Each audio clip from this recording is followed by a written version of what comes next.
3, 2, 1, go!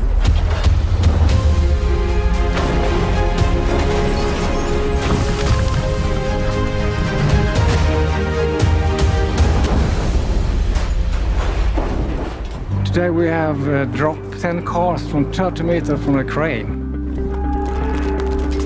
We do that because the rescue team or emergency service need to develop new methods to release people inside the car with a severe crash. We are several different rescue services that cooperate to find best practice in tools and methods and tactics regarding extrication in car accidents.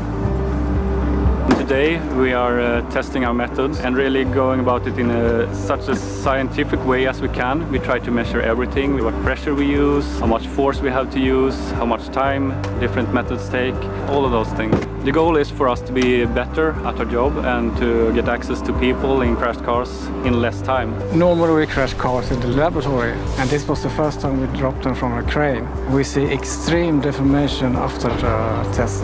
And we do this to give the rescue team a real challenge to work with.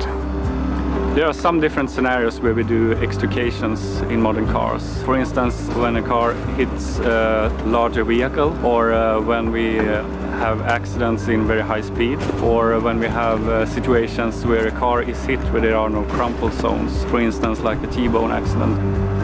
In these kind of situations, the people in the car are usually in a critical situation. We usually talk about the golden hour, and that means we have to have the patient in the hospital at the latest 1 hour after the accident has happened. A problem we have as fire brigade is that when we do train normally, we usually get our cars from scrap yards, and these cars are most often 10, 15, maybe 20 years old, and they work very differently from the cars today regarding safety and hardness in the steel and how they work when we try to open them up. So therefore it's extremely important for us to work with new cars.